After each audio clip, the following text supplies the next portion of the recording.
Hey up everyone! So today on the channel I'm going to be reacting to the nominees for the 2026 Critics' Choice Awards. The nominations were just announced a couple hours ago, but I have no idea who's been nominated yet. Thankfully I've been off social media because I've been working. So yeah, I'm just going to be going through all the categories, reacting to them and giving my thoughts on them and saying what it means for the Oscars race. The Critics' Choice Awards are a very important precursor. Okay, they do help us to give us an indication of what's popular, what people like. Again, critics aren't, the same as industry, but there will be a fair bit of overlap with nominees at the Critics' Choice and the Academy Awards. So yeah, this will definitely give us an indication of who's doing well, what's strong, which films are, are heavy hitters. Like the films that manage to get past 10 nominations will probably most likely be our front runners, our big contenders. Those types of films I'm expecting to show up with more than 10 nominations will definitely be one battle after another. I'm sure critics will love that film. Probably Ryan Coogler's Sinners. What else do we have? Hamnet, of course, that's a critic's darling. I think with the Critics' Choice Awards is they don't tend to over-nominate international films, but I'm sure we still will see nominations for Sentimental Value, and it was just an accident. The good thing about the Critics' Choice Awards is that there's more slots available in this awards body, so usually it's 6 slots per category, and then you've got 10 for Best Picture. With Director, we had 8 slots for Director last year. Previous year was 6, so I'm not actually sure how many slots we're gonna have for Director this year. Hopefully it is 8. There's plenty of amazing directors to acknowledge this year. It's been a very competitive year for Best Director. I'm hoping to see Joachim Trier and Jafar Panahi in there, maybe Kaltha Ben-Hania. But yeah, I hope the critics get behind The Voice of Hind Rajab. That's a very good movie. But yeah, is there anything I'm hoping to see get nominated at the Critics' Choice Awards? Other than The Voice of Hind Rajab, I would love to see some love for James Sweeney's Twinless, whether it's a Best Picture nomination. I'm sure it's not going to happen, but if Dylan O'Brien showed up with an acting nomination, that would be amazing, or a screenplay nom for James Sweeney, that would be wonderful, but not expecting it to happen. I'm not getting too hopeful, but you never know. Sometimes the critics do, throw in something cool every now and then, and they see what the industry doesn't see. So yeah, I'm hoping to be pleasantly surprised here. So yeah, I'm just gonna go through all the categories on my phone. I'll react and I'll discuss. But yeah, do let me know your thoughts about the Critics' Choice nominations in the comment section down below. What are you happy about? What are you sad about? Who's missing? Who's snubbed? Yeah, whatever you have to say, let me know in that comment section down below. I'd love to hear from you guys. First one is the Critics' Choice Awards 2026 film nominations. And the nominees are Begonia, Frankenstein, Hamnet, J. Kelly, Marty Supreme, One Battle After Another, Sentimental Value, Sinners, Train Dreams, and Wicked for Good. That is actually a pretty solid lineup. I'm pretty happy with that. I'm just trying to think, is there anything missing that's substantial? I guess Avatar, Fire and Ash, but I guess not a whole lot of people have seen that yet, so maybe that had an impact on people getting behind it. But yeah, Begonia, stronger than I thought. I've not had the courage to put in my 10 for Best Picture. But yeah, not a bad turnout for Netflix, because they've got 3 in here. They've got Frankenstein, J. Kelly, and Train Dreams. Train Dreams is probably the most delightful surprise. That feels like, the little engine that could, pardon the pun, because yeah, Train Dreams. Yeah, it does really feel like a sleeper hit, that film. Everyone seems to really love it, but yeah, I can understand why the critics would champion it, so that's cool. Sentimental Values in here. Oh, It Was Just an Accident is not in here, but to be fair, I kind of wasn't expecting it to show up, but the fact that Sentimental Value got in is great, so I'm happy with that. It's a nice mix, actually. The big hitters are here, One Battle After Another, Sinners, Marty Supreme, Hamnet, but yeah, Sentimental Value as well. But yeah, no nomination for Twinless, but I wasn't kidding myself into thinking it would actually show up. But yeah, for all those J. Kelly haters out there, it's nice to see that this film is still being liked by critics, even though it didn't debut to the strongest reviews at Venice. I saw in it a lot of awards potential, and I thought I was going crazy for thinking, yeah, this is going to be a big Oscars player, and people were telling me I was being stupid and delusional. But I was just like, no, this feels like a movie that the Academy will like, and the fact that the critics like it as well enough to give it a nomination for Best Picture is evidence of that. So I feel strong in my prediction that it is going to show up in Best Picture. J. Kelly, I mean. Okay, so Best Actor. So we have 6 slots. Who do we have? Timothée Chalamet, Leonardo DiCaprio, Joel Edgerton, Ethan Hawke, Michael B. Jordan, and Wagner Moura. I've seen all these performances apart from Timothée Chalamet's Mighty Supreme. I'm still not seeing that yet. Seeing it in a week or two's time, but it feels like Chalamet is the unofficial frontrunner at the minute, just based on buzz. So I'm so excited to see that film. Who knows? Maybe the critics could champion someone like Ethan Hawke because he is such a powerhouse in that film. Chalamet it really feels like he's having a moment, doesn't he? But we'll see how that unfolds. But yeah, it's nice to see Wagner Moura in there as well. Okay, so next up we have Best Actress, one of the most joyful and competitive categories. So in this category we've got Jessie Buck. Rose Byrne! Oh my god, yes, the critics did it! Oh, that's good. Rose Byrne got in for If I Had Legs, I'd Kick You, which is a very deserving a nomination. It's one of those movies where it's not an easy watch, but I'm glad that the critics at least championed it. So yeah, Jessie Buckley, Rose Byrne, Chase Infinity for One Battle After Another, Renata Reinsve for Sentimental Value, Amanda Seyfried for Decima Anley, and Emma Stone for Begonia. Who are we missing? Oh, there's no Cynthia Erivo for Wicked for Good, so that might not bode well for Ariana Grande either if Cynthia Erivo's not there. So yeah, no Cynthia Erivo. I guess that's the biggest omission from this 6. But yeah, maybe it's that whole mentality that, well, Cynthia Erivo was nominated last year, we don't need to nominate her again. But yeah, now I'm worried if Ariana Grande might not show up because Erivo's missing. But yeah, Emma Stone getting nominated for Begonia, I'm happy with that. There's a shame her co-star Jesse Plemons didn't get in for Best Actor. It's nice that at least Emma Stone got the nomination for Begonia. She's incredible in that. But yeah, shall we move on to Best Supporting Actor? So who we got now? 6. Benicio del Toro, One Battle After Another. Jacob Elordi, nice. Paul Mescal, Sean Penn, Adam Sandler, and Stellan Skarsgård. No, that's good. I'm happy with that. That's a strong 6. And I feel like our 5 for the Oscars will come from this 6. It's just a question of who doesn't make the cut from this group of 6. Maybe Jacob Elordi for Frankenstein, even though he's incredible in that. But yeah, I feel like Adam Sandler is so overdue for a nomination that this might finally be his turn instead of not newcomer Jacob Elordi, but he's more of a young, fresh face than Adam Sandler is. And yeah, Benicio del Toro, he seems to be picking up steam. Everyone knows Sean Penn's getting in. Paul Mescal, amazing as Shakespeare in Hamlet, and Stellan Skarsgård, long overdue for an Oscar nomination himself as well. So yeah, it's a good 6 here. And it's a shame that not all 6 could go to the Oscars because I think all of them are deserving here. But yeah, who are we missing? Oh yeah, Dylan O'Brien for Twinless. I wanted to see him show up, but he's not here. I guess some notable absences in this category would be the supporting male characters in Sinners, which was Miles Catton and Delroy Lindo. They're not here, sadly. Best Supporting Actress. Okay, Elle Fanning, off to a good start. Okay, Ariana Grande is here. That's something. Okay, it's good that Ariana Grande is still here because if she wasn't here, then I would say it's looking less and less likely that she's going to show up at the Academy Awards. But yeah, she really does shine in the second half of the 2 Wicked movies. There's a lot of emotional depth for her there. And weirdly, even though Wicked Part 2 should feel more like an Alphabet story, to me it felt more like a Glinda story, but Ariana Grande's here. I'm happy for her. Inga Ibsdotter Lilias is here for Sentimental Valley. That's good. Nice to see both the supporting girlies from Sentimental Valley in here. She's wonderful and she's so quietly captivating in that film. So happy for her.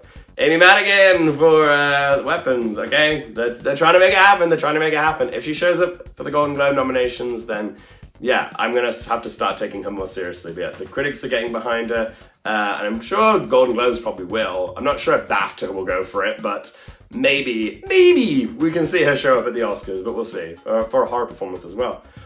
And speaking of horror performances, Wunmi Masako isn't here. So yeah, that's 2 performances from horror films in supporting actress. That's great. That's lovely. So yeah, and another acting nomination for Sinners. So yeah, and people need to start taking Wunmi Masako seriously because she also won Best Supporting Performance at the Gothams. And last but not least, Teyana Taylor as well, who is definitely a contender to win in this category. That's a strong 6. Are we missing anyone notable? Emily Blunt for The Smashing Machine is not happening, I don't think. Actually, we don't have either of the supporting girlies from Mighty Supreme, so no Gwyneth Paltrow, no Odessa Azion, which is a shame. I've still not seen the film, so I don't know if that's a surprise or not, but I'm sure some people will be surprised. No Laura Dern for Jake Kelly, no Regina Hall for One Battle After Another, but we got Teyana Taylor. But no, I'd say I'm still happy with that. Okay, so next we have Best Young Actor or Actress. So I hope Noah Jupe is in here from Hamnet. He's who I think should win.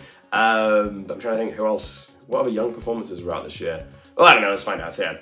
So we've got Everett Blanc for, oh, The Plague! The Plague is so good. Another sleeper hit movie. Saw it in Cannes, loved it. I'm surprised more people aren't talking about it, but yes. Everett Blanc for The Plague, fantastic. Oh, Miles Catton's here. Okay, so Miles Catton didn't get into supporting actor, but he's here for best young actor, actress. So yeah, I don't know. How young is he? Like, how young do you have to be to qualify for this category? I don't know, but that's cool. Miles Catton isn't here, that's good. Kerry Christopher for Weapons. I'm guessing that's the young lad. Shannon Mahina Gorman for Rental Family. Oh yes, yeah, she was lovely in that. Jacoby Jupe for Hamlet. I'm thinking of his older brother, aren't I? Noah Jupe's the older one and Jacoby Jupe's the younger one, right? Yeah. At least I hope that's right, because the younger one should be nominated. I don't really care about the older one in the film, but the Jacoby Jupe should be nominated for Best Supporting Actor, really. He was so good in Hamlet. But yeah, Paul Mescal's going to get the nom in Supporting Actor, isn't he? Not Jacoby Jupe. But yeah, he's here. Hoping he can win. Oh, and Nina Yee for Left-Handed Girl. Oh, she's wonderful in Left-Handed Girl. She's so good. Yeah, that's great. Yeah, I'm happy that Nina Yee's here. All right, so Best Director. How many slots are we going to have? I don't know. Is it going to be 6, 7, 8? We'll find out in a second. So who's going to be here? Ryan Coogler, Paul Thomas Anderson. Those are the big ones. Hopefully Joachim Trier. Maybe Caltha Ben-Hania. But yeah, let's find out. So Best Director, we've got, Paul Thomas Anderson. Fantastic. Ryan Coogler, yep. Oh, Guillermo del Toro for Frankenstein. Yeah, just people love Guillermo del Toro as well. I wasn't expecting that, but I guess this is a wider allotment of director slots than other awards bodies, so I guess there is space for someone like Guillermo to get in, even if it's not his strongest film, but yes, Guillermo's here. We love to see Guillermo. Josh Safdie for Mighty Supreme, of course. Joachim Trier, lovely. Chloe Zhao for Hamlet, excellent. And that's it. Oh, there's only 6 slots this year, not 8. We had an abundance last year, but yeah. No John M. Chu for Wicked. No Caltha Ben-Hania for The Voice of Hind Rajab. No Noah Baumbach for Jay Kelly. No Jafar Panahi for It Was Just an Accident. No Yorgos Lanthimos for Begonia. No Mona Fastfold for The Testament of Anna Lee. But yeah, the fact that Cinematography got the nominations for Best Picture and Best Director, and also acting nominations for 4 of its cast, indicates that Sentimental Value is going to be a stronger contender going into the Academy Awards, especially for like Best International Feature over It Was Just an Accident, because Jafar Panahi didn't get the nomination here. It's not nominated for Best Picture either at the Critics' Choice. So this is sort of implying that Sentimental Value is the more liked film. I know that It Was Just an Accident won the Palme d'Or, and then Sentimental Value got the Grand Prix prize at Cannes, which is like the second place prize, the runner-up prize. But yeah, it just seems that Sentimental Value is a little bit more accessible, a bit more liked than It Was Just an Accident. So yeah, it's probably lighting the pathway now that Sentimental Value will probably win Best International Feature at the Oscars.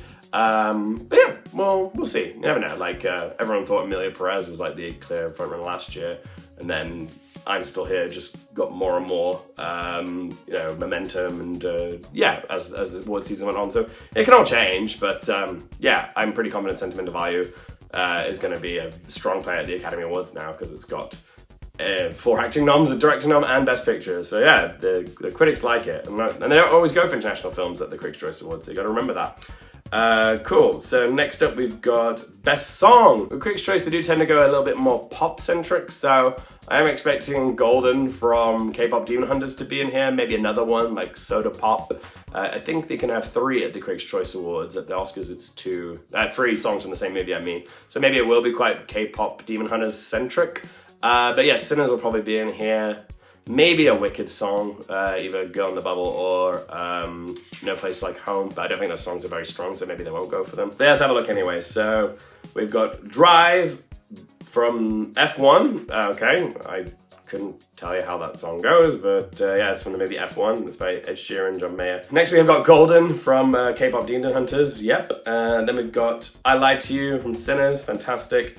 Clothed by the Sun for the Testament and Lee. Yeah, I've been waiting to find out more information about which songs from Testament and Lee are eligible for like Best Song, because they are based off like, I guess some of them are like Irish folk songs, aren't they? But yeah, it's going to Best Song here, so yeah, definitely will be taking Testament and Lee serious for a song nomination now. Train Dreams by Nick Cave, from the movie Train Dreams, funnily enough. Don't know how the song goes, but any nomination for Train Dreams I'm happy about, because it's a great movie. And then The Girl in the Bubble from Wicked for Good. I guess if we're gonna get a song from Wicked at the Oscars, it's gonna be that one. I do think Girl in the Bubble is a slightly stronger song than No Place Like Home, but yeah, I'm not crazy about either of them. But yeah, it's not bombarded with K-pop demon hunters, sadly. There's only the one, it's Golden. I guess they've gone with the strong one, you know, the one that's had the most cultural impact this year, because that song has been inescapable. A little tip for you guys, don't try singing that song at karaoke, okay? You will lose. I've already learned this lesson painfully, because it just gets higher and higher. We're going up, up, up, it's our moment. I'm done fighting, now I'm shining like I wanna be. Yeah, no, I'm not winning at that song. It kicks my ass, it's not in my range, and I'm still recovering from my throat infection. Okay, so next up we've got Best Original Screenplay. I'm hoping to see Twinless here, but I'm not holding my breath. Okay, first, Noah Baumbach and Emily Mortimer for Jay Kelly. Yeah, I'm happy with that. Then we've got Mighty Supreme, very nice. And Sinners, good, good, good. Weapons! Oh, a screenplay nomination for Weapons. Wow, okay, cool. I did not see that coming, but that's a nice little surprise there, because yeah. Horror film, I thought, yeah, Amy Madigan would probably be his best chance for a nom, but it's actually got in for a screenplay nom, that's impressive. And then we've got, oh! Okay, this is a nice surprise. Eva Victor for Sorry Baby. I always thought this was just a film that was just gonna fly into award season entirely, but that film is so beautiful, so charming, so heartbreaking, and it's a debut where she wrote, directed, stars in it. Like Eva Victor deserves some acknowledgement for such an amazing debut. So it's nice to see that she's got a nomination for Best Original Screenplay. That's good. Happy for Eva Victor. That's a nice nomination. Don't think we'll see it at the Oscars, but it's nice to see it here. And then we've got Sentimental Value. So it's Gilbert and Joachim Trier. Snaps for that, yes. Yeah, this is really painting the picture that Sentimental Value is a very strong player this year. And then we got Best Adapted Screenplay, so we've got One Battle After Another, Train Dreams, No Other Choice. Yes, finally a nomination for No Other Choice. Frankenstein, Begonia, and Hamnet. Okay, that's pretty good. Are we missing anything substantial there? No, I think we're good. But yeah, I'm so happy that No Other Choice got the nomination. Such a good movie. Next up, we got Best Animated Feature. So we've got Arco, Elio, In Your Dreams, K-Pop Demon Hunters, Little Amelie, and Zootopia 2, or Zootropolis 2 if you're based here in the UK. Yeah, I don't know. It's not the most exciting year for animation. It doesn't feel like there's a lot of powerhouses here. It feels like K-Pop Demon Hunters is the big success story of the year. So yeah, currently I feel like I'd have that as my prediction here because it's also got a nomination for song, so it's a little stronger overall than the others. But yeah, out of all of these, I don't know what its next closest competitor would be. Maybe Zootopia 2 because it's making a shit ton of money at the box office, and the first one did win Best Animated Feature at the Oscars, what, in 2017? So yeah, maybe they will, but the thing is, sequels from Disney don't always win the Oscar like the second time around. So yeah, I would feel like K-pop Demon Hunters had made more of an impact on the zeitgeist, so they'll probably go with that. Best Casting and Ensemble. Okay, so this might actually help us with predicting the new category of the Oscars, Best Casting. So this might give us a clue as to what we might see here. The question is, are they going to go with like movies where it's, you know, one particular piece of casting was very important? Are they going to go with large ensembles with lots of big stars? We'll see in a second. So first one is Hamnet, so Nina Gold, good for her. Next up is Jay Kelly, which is, yeah, that's cool. And then we've got Mighty Supreme, Jennifer Venditti. Then One Battle After Another, cool, yeah, absolutely. And then Sinners, absolutely. Sinners is one I'm considering to win SAG Ensemble, so it makes sense why it's in this category here. And then we've got Wicked for Good. What's interesting is there's no casting nomination here for Sentimental Value, even though 4 of the performances were nominated like, individually. So that's a little sus. But yeah, I don't know what's happened there. Is this just because Sentimental Value is an international film? It's just weird that it's got the 4 acting noms but no nomination for casting and ensemble. Best Score, another competitive category this year. So who have we got here? Hans Zimmer for F1. Okay, work. Alexander Desplat for Frankenstein. Yep, absolutely. Max Richter for Hamlet. Yes. Daniel Lopatin for The Mighty Supreme. I've not seen it, but I've heard the score is fantastic. Johnny Greenwood for One Battle After Another. Amazing. And Ludwig Göransson for Sinners. Yes. Sinners is doing quite well as well now. It's showing up in a lot of the techs and crafts now, which is great. So it's shaping up to be a big player. And same with One Battle After Another as well. It's got quite a few nominations.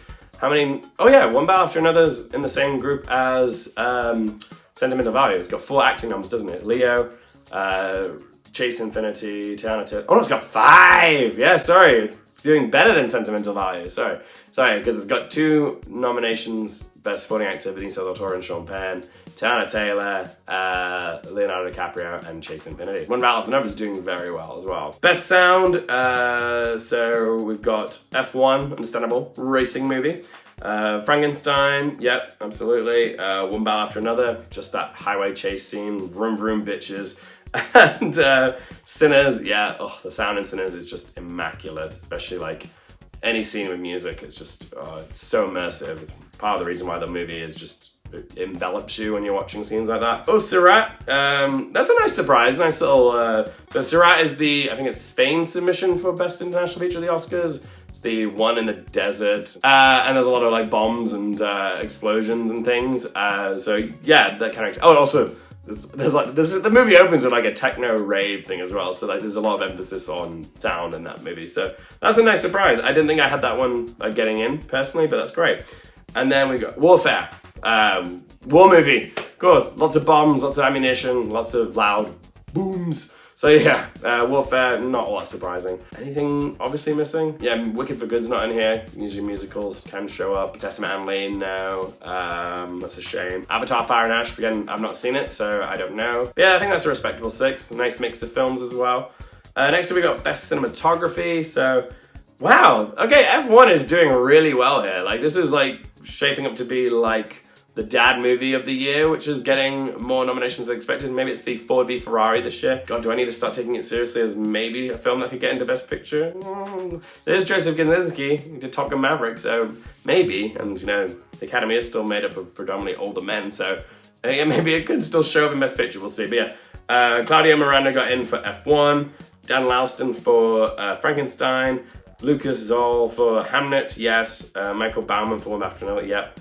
Autumn Deer Acapulco for Sinners, awesome. And Adolfo Veloso, I don't know if I'm saying that right, for Train Dreams. That's a nice nomination there, because Train Dreams is one of the most picturesque looking films of the year, and it's nice to see that it's got in for cinematography. My Supreme's not in there, but I've not seen the film, so I don't know if the cinematography is a massive selling point of the film.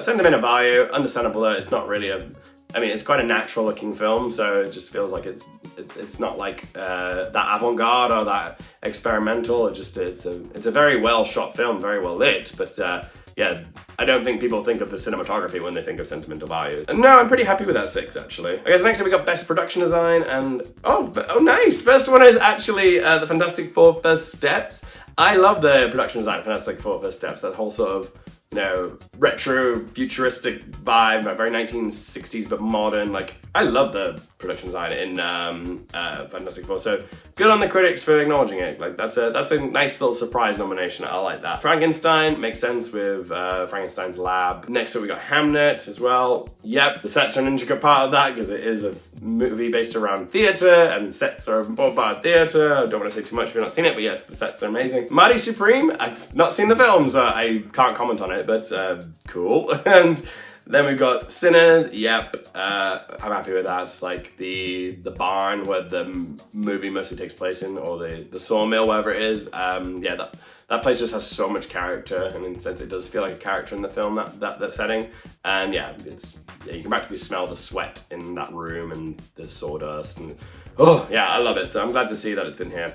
And then Wicked for Good, which I think is fair. Like, even though like a lot of the old sets I think were more impressive in the first film, like some of the new ones like Alphaba's treehouse, where she's hiding out in, that was really cool and very detailed. And then they got Glinda's bubbly apartment, which we do the tour around during the Girl in the Bubble scene.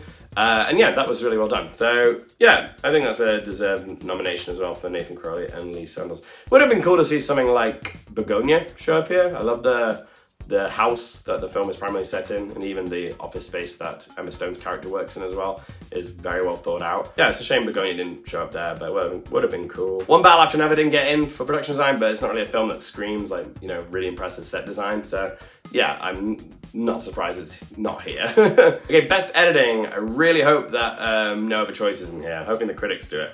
Okay, so first one is A House of Dynamite. I completely forgot about that film, and it's shown up in Best Editing, but I guess that makes sense. Problem is, the movie sort of started to lose its effect on me after the first chapter ended, so after a while I kind of found the film a bit tedious, but the editing in the first 40 minutes of the film is so tense, like you really do feel like nervous as you're watching it, so yeah, I get why it's here. Like the editing is effective in its accomplishment of making the audience feel on edge. So yeah, kudos to Kirk Baxter. And then we've got Stephen Maroney for F1. It makes sense. It's a driving movie. They love fast cars and a lot of gear shifting, so that makes sense. Then we've got Marty Supreme. Again, I've not seen it yet, but yeah, I imagine there are some flashy sequences in it. And like, if it's anything like Uncut Gems, you know, where it's like feel like you're in a pressure cooker, then yeah, I'm sure the editing is quite noticeable and intense. And then we've got One Battle After Another. Andy Jurgensen, absolutely deserved, justified, could even win. Yeah, because yeah, the edit of that movie is fantastic, given that it's what, 2 hours and 40 minutes, and yet it feels closer to like 2 hours. Like that's a real skill when a long movie feels shorter because it's so well paced. So yeah, congrats to Andy Jurgensen. And then we've got Viridiana Lieberman for The Perfect Neighbor, which I've not seen. I don't know if I've even heard of it. But yeah, that's in here. The Perfect Neighbor. Do I need to watch this? It's on Netflix. Is it good? Is the editing good? Let me know in the comment section down below. And then we got Michael P. Chauvet for Sinners. Again, when you think about, you know, that scene, the music, and all the time periods overlapping, it's just like, yeah, that's the clip they'll probably play if they do clips at the Oscars. So yeah, that's cool and very much deserved. And then we've got costume design. What I'm expecting here, Wicked. I'm hoping One Battle After Another gets in just because of that iconic dressing gown that Leonardo DiCaprio wears. And what else has elaborate? Oh, Begonia has some good costumes in, but that's usually at the end. Maybe, oh, Frankenstein, absolutely Frankenstein. Like, those outfits are absolutely gorgeous. Everything that Mia Goth wears in that is a showcase. So yeah, but yeah, let's find out. So first up is Frankenstein, Kate Hawley, very good. Then Hamlet, of course, yes, period piece. Then, oh yeah, Hedda, Lindsay Pugh for Hedda. Yeah, of course. That's a movie where costumes are really on display, and it's a big party, and they're all very opulent and extravagant, and yeah, Tessa Thompson just looks fabulous all the way through that film.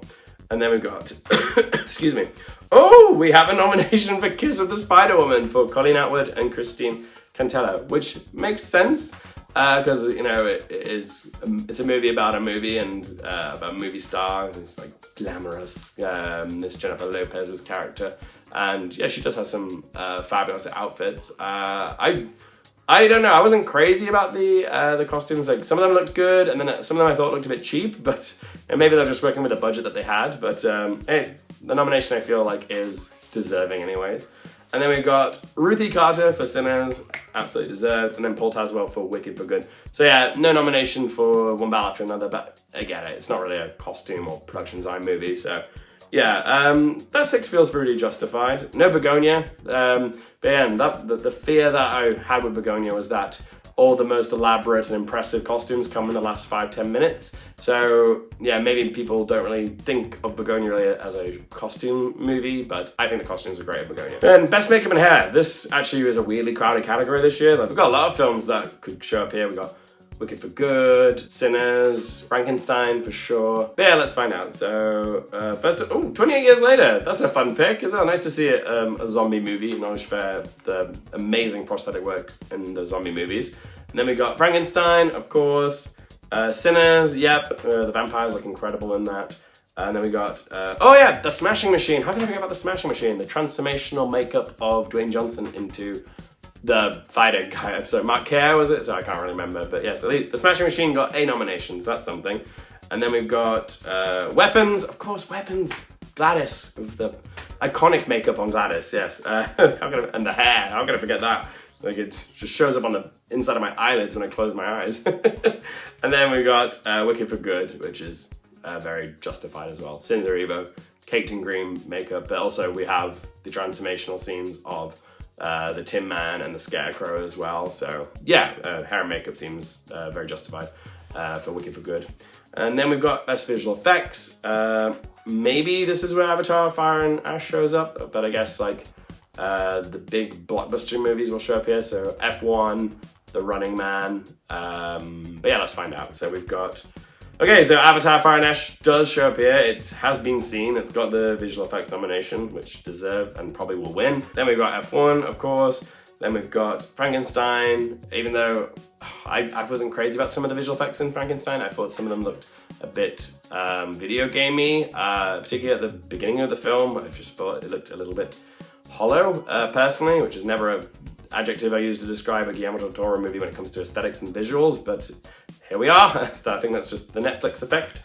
And then we've got, the Mission Impossible, The Final Reckoning, of course, yes. Big action blockbuster movie, makes total sense. Then we've got Sinners, excellent. And then we've got Superman, of course, yes. Big blockbuster movies. I guess we didn't have Fantastic Four, another big superhero movie, but yeah, Superman got in, which is nice to see a nomination for that. But even though I've not seen the film, this does feel like this is Avatar, Fire and Ashes to lose, just because it's a James Cameron movie and it's always, visual effects extravaganza, and those movies are just known for the technology in them. So I guess yeah, it's probably going to be the one to win in this category, but we'll see.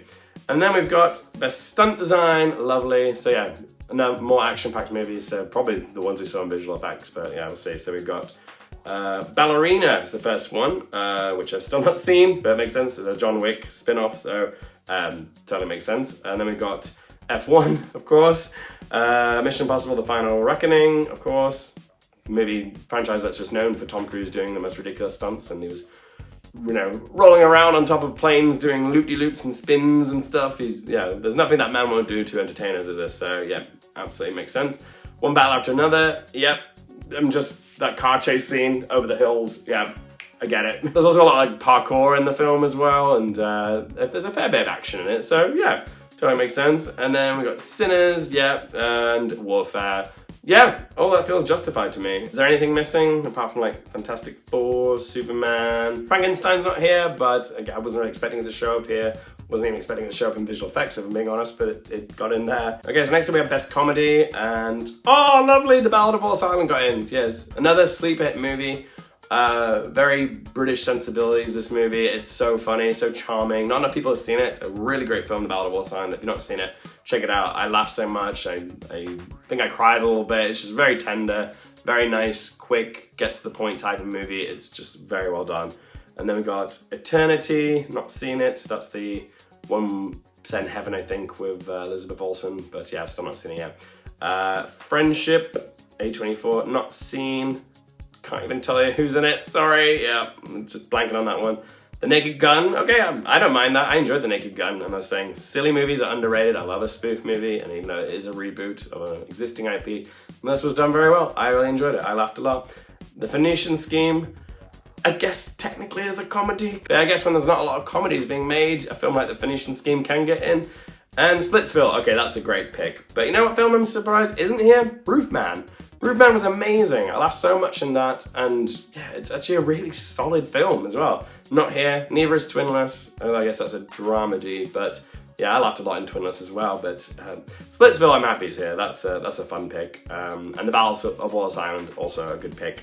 But yeah, I'm good. Roofman wasn't here. I would like to have seen Roofman. Roofman, one of my favorite films of the year, and just has not got any traction whatsoever. It's a real shame. Best foreign language film. Okay, this could be where it was just an accident. Finally shows up, fingers crossed. But yeah, I'm hoping Left-Handed Girls here. The Voice of Rajab maybe. Been a very good year for Best International Feature, but let's see what we got. So, it was just an accident. Yay, okay. Finally on the board. We have a nom for It Was Just an Accident. So yeah, at least it wasn't goose egged, so that's the silver lining, I guess.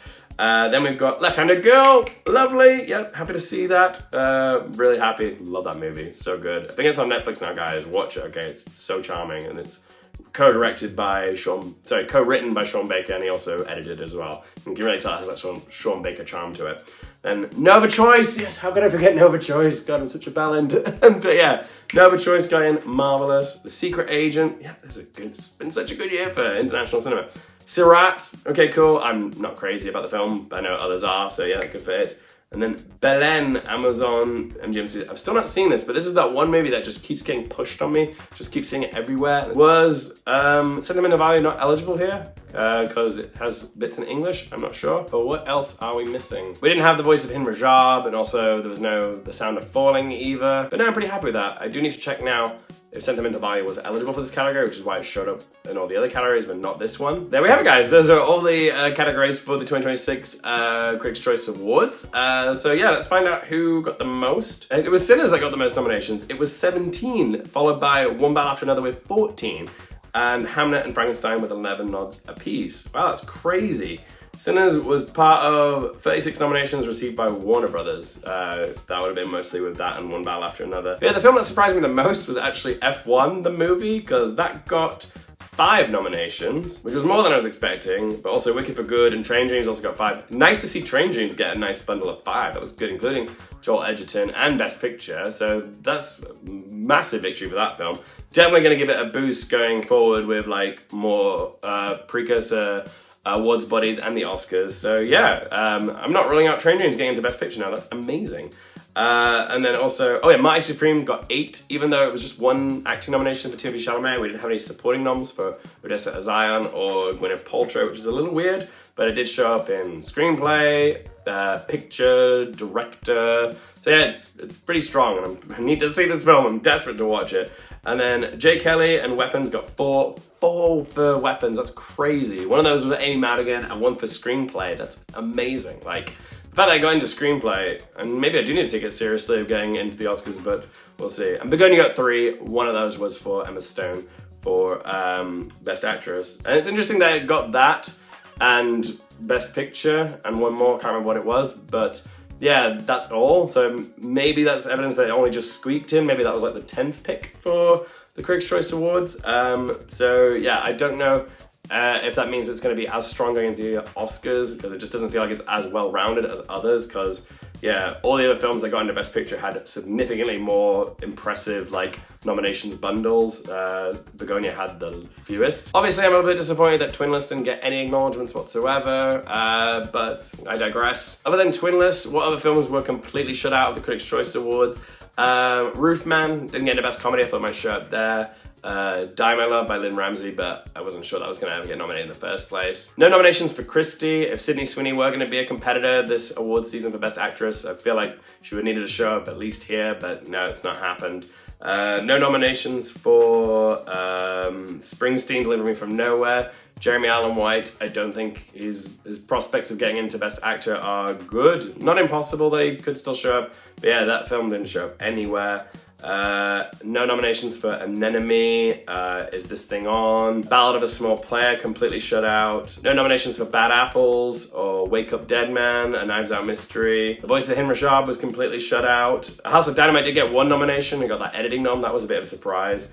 And yeah, The Smashing Machine also got 1 nomination for Best Hair and Makeup. I also thought maybe The Roses could show up in Best Comedy, but no, that didn't happen. And also no nominations for The Materialists either. No surprise nomination for Sally Hawkins for Bring Her Back, but yeah, I wasn't expecting it to happen. June Squibb didn't show up for Eleanor the Great. Highest to Lowest got Bagel. No nominations for Pillion, Eddington. Thunderbolts didn't get any acknowledgement either. Rental Family got the 1 nomination for The Little Girl for Best Young Performer. But yeah, I think that's it, guys. Overall, I'm pretty happy with the nominations. It feels very poignant and bittersweet that Sinners and One Battle After Another, you know, the 2 Warner Brothers movies, got like the most significant amount of nominations. Sinners got 17, One Battle After Another got 14.